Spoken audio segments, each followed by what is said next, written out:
నమస్తే welcome to our channel నేను మీ Shalini liquor scam సంబంధించి కొత్త పేర్లు అయితే వెలుగులోకి వస్తాయి మరి ముఖ్యంగా చూసుకుంటే సజ్జల భార్గవరెడ్డి పేరైతే వెలుగులోకి వచ్చింది అయితే మరి ముఖ్యంగా ఈ చెవిరెడ్డి భాస్కర్ రెడ్డి విజయనంద రెడ్డి గారు ఇంట్లో అయితే సోదాలు జరుగుతున్నాయి అసలు ఏం జరగబోతుంది లిక్కర్ స్కామ్ సంబంధించి ఇలాంటి డిస్కస్ చేసే ముందు స్టూడియోలో ఉన్నారు ప్రముఖ రాజకీయ విశ్లేషకులు అడుసుమల శ్రీనివాస్ గారు ఉన్నారు వారిని అడిగి విషయాలను తెలుసుకునే ప్రయత్నం చేద్దాం నమస్కారం సార్ నమస్కారం అండి సార్ లిక్కర్ స్కామ్ సంబంధించి ఇప్పటికే సజ్జల భార్గవరెడ్డి అయితే పేరైతే వెలుగులోకి వచ్చింది అసలు ఏం జరుగుతుందంటే ఏం చెప్తారు సార్ ఏముంది ఇప్పుడు వీళ్ళందరూ ఒకటే ముఠా అండి ఇప్పుడు ముఠా సభ్యులందరూ ఉన్నప్పుడు ఒక్కొక్కడు బయటకు వస్తూ ఉంటాడు అయితే వీళ్ళంతా సన్నాసులు అంటే ఒక పక్కన లెక్కర దర్యాప్తు జరుగుతూ ఉంది ఆ స్కామ్ మీద వీళ్ళు జనాల నుంచి నడుస్తుంది కదా ఇది దాదాపు 7-8 నెలల నుంచి అలా కంటిన్యూగా నడుస్తూ ఉంది ఇది ఈ లోపల దుకాణం సర్దుకోవాలి కదా సైలెంట్గా ఇవన్నీ ఇక్కడెక్కడ రికార్డులు మాయం చేసేయడం అని చేయాలి కదా అంటే అది కూడా చేయలేనంత సన్నాసులు అంటే అస్సలు బుర్ర లేకుండా బుర్ర తక్కువగా ఉన్న వీళ్ళు ఎంత డబ్బు కొట్టేస్తే ఎలాగండి తెలివిన వాళ్ళ పరిస్థితి ఏంటి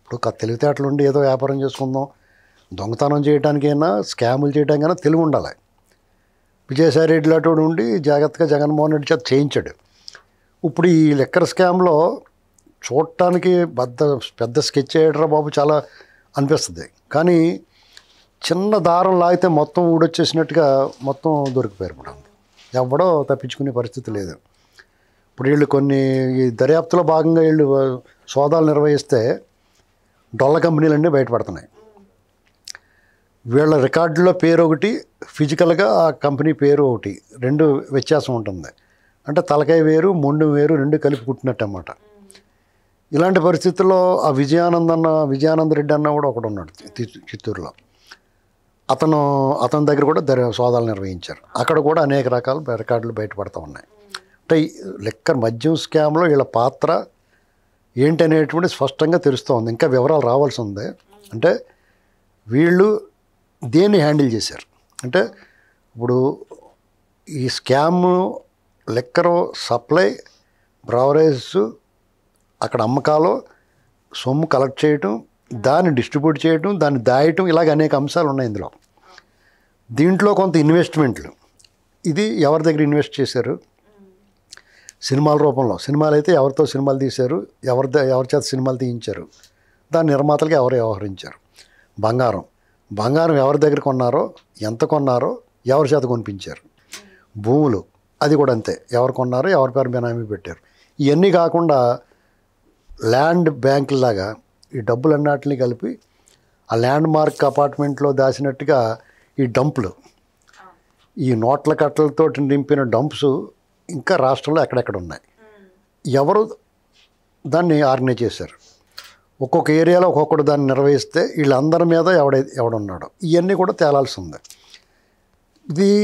ఇవన్నీ తేలకుండా చాలామంది ఏమంటున్నారంటే జగన్మోహన్ రెడ్డి స్పష్టంగా ఇందులో సూత్రధారని తెలిసిపోతుంది కదా అతను ప్రభుత్వ హయాంలో అతను ముఖ్యమంత్రిగా ఉండగా వాళ్ళు పాలసీ మార్చి ఈ స్కామ్ చేశారు కాబట్టి మంత్రి గారు కూడా నాకేం తెలియదు పై వాళ్ళు చెప్పారు అన్నాడు కాబట్టి ఇందులో మీనమాషాలు ఎక్కడ పెట్టడానికి అతను అరెస్ట్ చేయొచ్చు కదా అంటున్నారు కాదండి అవన్నీ తేలకుండా అరెస్ట్ చేస్తే అవన్నీ గప్చిప్ సాంబార్ బుడ్ అయిపోతాయి అతని మీద శిక్ష పడద్ది అని అది కాదు మొత్తం రికవరీ చేయాలి అంటే ఇది ₹2 కాదు ఇది 100 కోట్లు 50 కోట్ల స్కామ్ కాదు ఇది ఢిల్లీ లెక్కర్ స్కామ్ అయితే 150 కోట్లు 200 కోట్లు నథింగ్ దీని ముందు అది 1,00,000 ముందు కూడా కాదు వీళ్ళు నాట్ లెస్ దాన్ 1 lakh 1,00,000 కోట్లు కొట్టేశారు వీళ్ళు అంటే ఒక్క మద్యం స్కామ్లోనే ఇప్పుడు మద్యం స్కాము అంత వాల్యూమ్ ఎందుకున్నదని నేను చెప్తున్నానంటే నేను మామూలుగా మద్యం మీద ఆదాయం 1,20,000 కోట్లు 1,20,000 కోట్లు అండి 5 సంవత్సరాల హయాంలో వీళ్ళ చేతికి వచ్చిన తర్వాత 1 to 3 1 to 2 చేసే రేట్లు అంటే మద్యం తయారీ కమిషన్లు పోను మద్యం ఆదాయం అమ్మకాలు ఇన్ని ఉంటే వీళ్ళు 1 to 2 చేసిన ఆ అమౌంట్ ఏమైపోయింది పైగా తయారీదారులు వేరే ఇదివరకు వేరే చోట నుంచి తెప్పించేవారు వీళ్ళు అలా కాకుండా వీళ్ళే తయారీ వీళ్ళే డిస్ట్రిబ్యూషన్ కాబట్టి అంటే ₹1 తయారీ ఖర్చు అయితే ₹100 అమ్మితే ₹99 వీళ్ళు కొట్టేశారు అందులో సగం 3 వంతులు లెక్క చూపించారు 3 వంతులు ఒక వంతు లెక్క చూపించారు గవర్నమెంట్ చూపించారు అలాగే వీళ్ళు అందుకనే 1,00,000 కోట్ల పైన కొల్లగొట్టేసి ఉంటారో ఇంకా ఎక్కువన్నా ఆశ్చర్యపోగలదు అందుకనే ఒళ్ళు తెలియని మదంతో వైనాట్ 175 అవసరమైతే ఎన్ని కోట్లు 100 కోట్లన్నా ఖర్చు పెట్టి మనం నియోజకవర్గాన్ని గెలుస్తాం, యూ డోంట్ వరీ అని ఎవరికాడికి భరోసా ఇచ్చారు వీళ్ళు. అందుకనే చాలామంది వీడు ఇన్ని యాసాలు వేస్తున్నాడు ఎలా గెలుస్తాడు అని అనుకున్న నాయకులు కూడా అనుభవం ఉన్నవాళ్ళే కదా నాయకులు, వాళ్ళకి తెలుస్తుంది ప్రజల్లో వ్యతిరేకత కనపడుతున్నాడు, అరాచకం చేస్తున్నాడు అంటే. అయినా సరే వాళ్ళకి ఇదిగో మనం ఇంత పెట్టి గెలుస్తాం, మనం అవసరమైతే 100 కోట్లకు వచ్చి పెడతాం, మీరు ధైర్యంగా ఉండండి, క్యాండిడేట్లతో సంబంధం లేదు, నన్ను చూసేస్తారు, నేను ఇచ్చే డబ్బు చూసేస్తారు అని ఆ లెక్కలో జగన్మోహన్ రెడ్డి గారు ఉన్నాడు. కాబట్టి వైనాట్ 175, వైనాట్ కుప్పం ఇలాంటి మాటలు మాట్లాడాడు. అయితే ఎవరెన్ని చేసినా విధి అనేటువంటి తోటి ఉంటుంది. తర్వాత ప్రజల అభిప్రాయాన్ని కానీ, ప్రజల నిర్ణయాన్ని కానీ, ప్రజల తీర్పుని కానీ ఎవడో అంచనా వేయలేడు. ఎవడికాడు ఆ క్షణం తనకు సాగినంతకాలం తనంత గొప్ప లేడు అనుకుంటాడో, తన వైపే ఉన్నారనుకుంటారు. అధికారం ఉన్నంతసేపు ప్రజలు తన వైపే ఉన్నారనుకుంటారు. వాళ్ళైనా వీళ్ళైనా జాగ్రత్తగా ఉండాల్సింది ఎప్పుడు ప్రజలతోటి.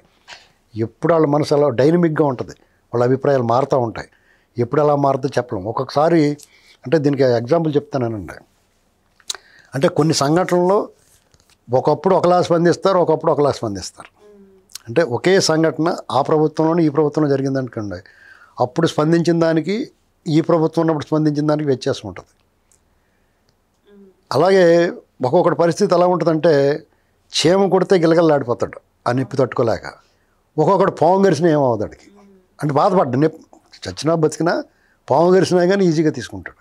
కాబట్టి ఆయా మనస్తత్వాలను బట్టి, ఆయా శరీర తత్వాలను బట్టి వాళ్ళ బాధలో బెదరటం, అరవటం అన్నీ జరుగుతాయి. కాబట్టి జగన్మోహన్ రెడ్డి హయాంలో ఇంత అరాచకం చేసిన ప్రజలు భరించారు కాబట్టి మనం అరాచకం చేస్తే భరిస్తారని అనుకోకూడదు అని కూటమి భావిస్తుంది. కానీ అలా కాదండి. జగన్మోహన్ రెడ్డి హయాంలో అరాచకం చేస్తే భరించిన ప్రజలు ఇక్కడ అరాచకం చేస్తే ఇక్కడ అరాచకం చేయమని అడుగుతున్నారు. అది రివర్స్. అర్థమైంది మీకు? జగన్మోహన్ రెడ్డి అరాచకం చేశాడు ఏంటి అమాయకుల మీద. వీళ్ళేం అడుగుతున్నారు ఇప్పుడున్న కూటమిని, మీరు కూడా అరాచకం చేయండి, దుర్మార్గం చేయండి, అప్రజాస్వామ్యం చేయాలంటే ఆ దుర్మార్గుల మీద. ఇది వ్యత్యాసం. చూసారా వ్యత్యాసం ఉంటుంది అలాగా. అంటే అప్పుడు చేశారు కాబట్టి ఇప్పుడు చేస్తే మళ్ళీ రివర్స్ అవుతారు జనం అనుకో. Reverse hour. ఇప్పుడు ఏంటంటే కొట్టమని అడుగుతున్నారు, తిట్టమని అడుగుతున్నారు, లోపల వేసేయమని అడుగుతున్నారు. అంత ఈజీ కాదని చెప్తున్నాను నేను. ఎందుకంటే అలాగ మన రాగద్వేషాలకి లోబడి వాళ్ళు జగన్మోహన్ రెడ్డి చంద్రబాబు నాయుడు గారిని అరెస్ట్ చేయరు కాబట్టి మనం అరెస్ట్ చేయాలనుకోకూడదు. జగన్మోహన్ రెడ్డిని అరెస్ట్ చేయాలంటే ఎప్పటికీ లోపల ఉండేలాగా చేయాలి. అతనితో పాటు అతని గ్యాంగ్ని అందరినీ పంపించాలి. వీళ్ళందరికీ అక్కడ ఆడుకోవడానికి క్యారమ్స్ బోర్డులు, అష్టాచమ్మ, పులిమేక ఆడుకోవడానికి అన్ని ఏర్పాట్లు చేయాలి. సార్ ఇప్పుడు మోహిత్ రెడ్డిని సజ్జల భార్గవ రెడ్డి డెఫినెట్గా రేపో మాపో అతను శుభలేఖ పంపిస్తారు అతనికి. రెండు బాబు ఒకసారి కూర్చుని ఈ లోపల వాళ్ళు పారిపోకుండా చూడాలి. అవును. అంటే పారిపోవాలంటే సాధారణ ఎన్నాళ్ళు దాక్కుంటాడు ఎవడన్నా. మీకు అది పెద్ద నరకం. మీకు వీళ్ళు ఏమన్నా నోటీస్ పంపించినప్పుడు వెళ్ళిపోయి లోపల వాళ్ళతో పాటు కూర్చుంటే గొడవ వెళ్ళిపోద్ది. లేదనుకోండి ఎన్నాళ్ళు పరిగెడతారు, ఎక్కడికైనా పరిగెడతారు. ఇవాళ ఆడ ఏ విదేశాలన్నా పారిపోతే కొంత వెసులుబాటు ఉంటుందేమో కానీ ఇండియాలో ఎక్కడ దాక్కున్నా పట్టుకుంటారు. కారణం ఏంటంటే మీరు అడుగు తీసి అడుగేయాలంటే మీ ఐడెంటిటీ కావాలి. మీరు ఎక్కడికి వెళ్ళినా ఒక ఆధార్ కార్డు ఉండాలి. లేదా మీరు డబ్బులు మార్చుకోవాలన్నా, ఏటీఎం మార్చాలన్నా, ఏం చేయాలన్నా, ఏం చేసినా మీ ఉనికి తెలుస్తుంది. సరే ఇంకా తెలివిగా మీ ఫ్రెండ్ ఆధార్ కార్డుతో మీరు రూములు తీసుకుని మీ ఫ్రెండ్ ఏటీఎం కార్డుతో మీరు డబ్బులు ఖర్చు పెడుతున్నారనుకోండి, అది కూడా లాగుతారు బొమ్మ. ఎక్కడ మీ ఉనికిని మీరు దాయలేరు. మీరు ఎవడో ఒకటి ఫోన్ తీసుకుని మీ చుట్టాలోడికి ఎవరికో ఫోన్ చేస్తారు. అవన్నిటి మీద నిఘా ఉంటుంది. కాబట్టి దానికంటే కూడా మనం లొంగిపోవడం బెటర్ రా బాబు అనుకుంటాడు ఓ 10 రోజులు తాక్కున్నా కానీ. ఇది జరగబోయేది. సజ్జలనే ఆ మోహిత్ రెడ్డిని ఇప్పుడు విజయనందరెడ్డి వాళ్ళ ఇంట్లో కూడా తనిఖీ చేస్తున్నారు కదా సార్. ఇప్పుడు యాక్చువల్గా మోహిత్ రెడ్డి కానీ సజ్జల భార్గవ రెడ్డి కానీ వీళ్ళు ఈ పాటికి అరెస్ట్ అవ్వాలి. ఎందుకంటే సజ్జల భార్గవ రెడ్డి ఫైబర్ నెట్ కేసుల్లో కానీ లేకపోతే అంతకుముందు ట్రోలింగ్లు లేకపోతే విష ప్రచారం విషయంలో కానీ ఎప్పుడో అరెస్ట్ అవ్వాలి. అలాగే మోహిత్ రెడ్డి ఆయన చంద్రగిరి ఎమ్మెల్యే నాని గారి మీద అటాక్ చేసింది కానీ, తిరుమల తిరుపతి దేవస్థానం నిధుల దుర్వినియోగం కానీ, అక్కడ చేసిన అరాచకాల విషయంలో కానీ ఇప్పుడు అరెస్ట్ అవ్వాలి. విచిత్రంగా వీళ్ళు ఎవరు ఇప్పుడు వరకు అరెస్ట్ అయిన వాళ్ళందరూ కూడా వాళ్ళు దేంట్లో అరెస్ట్ అవ్వాలో, దేంట్లో ముందుగా జైలుకి వెళ్ళిపోవాలో దాంట్లో కాకుండా వేరే దాంట్లో అవుతున్నారు. ప్రతి ఒక్కళ్ళు కూడా చూసుకోండి. వంశీ దగ్గర నుంచి మొదలు పెడితే మిగతా వాళ్ళందరూ కూడా అదే వీళ్ళకి అప్లై అవుతుంది. అంటే వీళ్ళు దేంట్లో అరెస్ట్ అవుతామని కాసుకుంటారో అది కాకుండా ఇంకో దాంట్లో దొరుకుతున్నారు వీళ్ళు.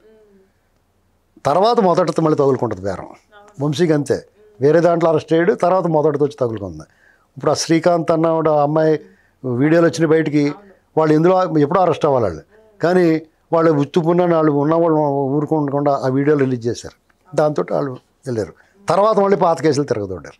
కాబట్టి అందరికీ తప్పులు చేసిన తర్వాత తప్పించుకోలేడు, కానూన్ కా హాత్ బహుత్ లంబా హై అంటానికి ఇది నిజం ఉదాహరణ. అయితే కొంచెం లేట్ అవుతుంది అంతే, అందరిలో అసహనం ఉంది. మరి ప్రజలందరూ అడుగుతున్నారు సార్, జగన్మోహన్ రెడ్డి అరెస్ట్ అంటున్నారు కదా, ఏది చెయ్యి. రోజా నోటుకొచ్చినట్టు మాట్లాడుతుంది, ఆవిడ ఇంకా లోపలేదేటి, జగన్మోహన్ రెడ్డి సిగ్గు లేకుండా బయటకు వచ్చి అరాచకాల మీద వాటి మీద మాట్లాడుతున్నాడు. ఇవన్నీ వినలేకపోతున్నామండి బాబు అని చెప్పి చంద్రబాబు గారికి మొరెట్టుకుంటున్నారు వీళ్ళు.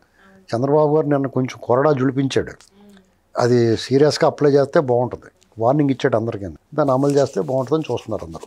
అమలు అవుద్దని ఆశిద్దాం. Thank you sir.